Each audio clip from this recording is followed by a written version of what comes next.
anger, frustration, being annoyed, anxiety. All of these are what an empath has to deal with. Being an empath means you are receptive to the emotions of people.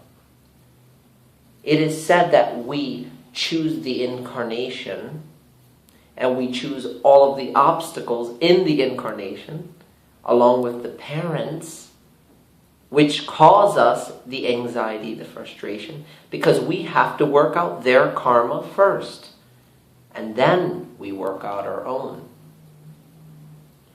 Emotions like anger, I had to deal with growing up. See, I'm mixed. My father and mother are mixed as well. So we never really, I never really grew up knowing where I belonged. Whichever groups I went into in school, which is black, white, Spanish, it didn't matter, because when you don't feel like you belong anywhere, to the outside world, if that is your perception, then even inside you don't know where your place is. Now, this is not a pity story, but growing up I had to deal with a lot of abuse, tremendous amounts of abuse. Abuse on all levels, which I won't really elaborate on. The reason being is because I went beyond it. I moved beyond it, and I'm still moving beyond it, because every day it's a learning experience of how I can uncover parts of myself through the experiences and interactions with other people. So I was so mad because I went through abuse, because I was hit all the time. All I knew was hitting back. All I knew was when I came home I was going to get it. And when I went to school, the bullies were going to get me. So I grew up with all this anxiety, all this anger, all this frustration, all this rage. And so the first thing you do is you start saying, "Hey God, are you there? Hello? God, are you there? I'm calling out to you. I'm praying, I'm crying, I'm begging. Give me a sign. Give me friends. Show me people who will understand me." And so a person grows up accustomed and acquainted with disappointment. And so disappointment eventually becomes your ally. And so then the self-pity follows right after. And you feel, oh my goodness, what is the plan? What is the design in all of this madness? I now understand why, and it took me long enough. Every human has the basis, the basic underlying principle, which is, I am planting this seed of intention in hopes that it'll manifest. So if it doesn't manifest, then I will meet with angst because I want that. So what do I have to remove to get that? Be clear with your intentions. Disappointments test you, and anger fuels you. So yes, the experiences that you deal with in your life will fuel you towards success. Some people learn in different ways. Some people learn by mandate. Some people learn by instruction. Some people learn audio. Some people learn through experience. What if you're illiterate? What if you're blind? What if you're deaf or mute? There are always alternatives to learning.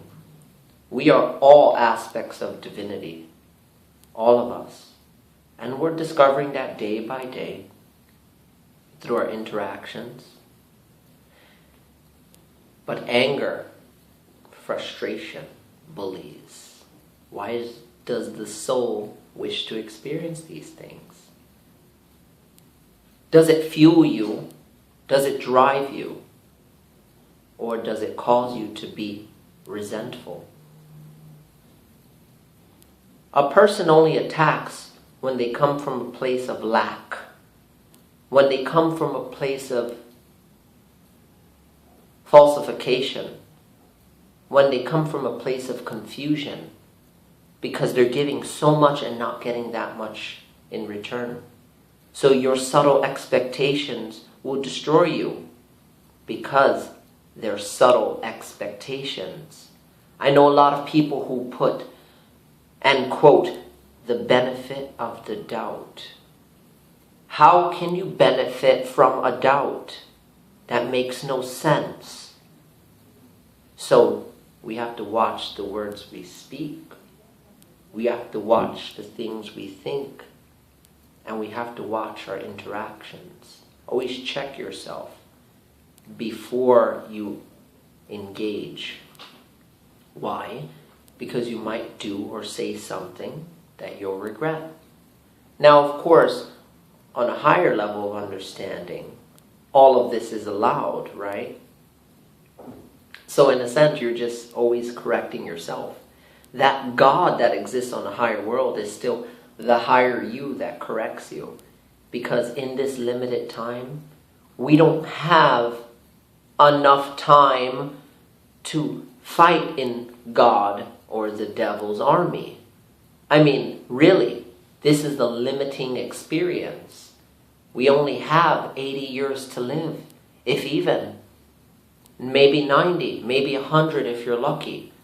But more than half of that is spent sleeping, learning, and working. So in actuality, a person only has 30 years. That too adds to the frustration.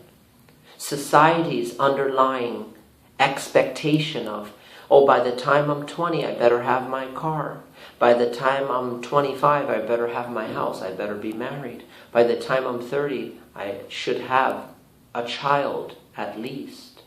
All these expectations add to you not experiencing who you're supposed to be because you're so stuck on being someone you're not. You're so carved, right? Or be chiseled, rather. Society has a way of etching the character they want you to be, when in fact it does not mean that you will grow up to be a morally correct person. And that too is anger. Abuse is anger. Not being able to move causes anger. Not being able to make your mark on history causes anger. Because essentially you do something because, remember, the seed. You want people to be impacted by the words you tell them, by the things you do, whether it be art, whether it be literature, whether it be dancing, whether it be creativity, whether it be a discovery. You want someone to understand you. You want somebody to get you. But you have to get you first. You have to fall in love with every one of those flaws until someone will love you for all that you are. Until then, it's anger. Anger is like the nos that fuels you towards your expectations and goals. They can either make or break you or disorient you.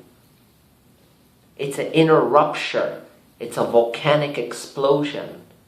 Sometimes anger is implosive, where it destroys the self because you don't have an outlet. And sometimes it's explosive. When a person has explosive anger, it may look harmful. It may look worse than implosive anger. Both explosive and implosive are both detrimental to character.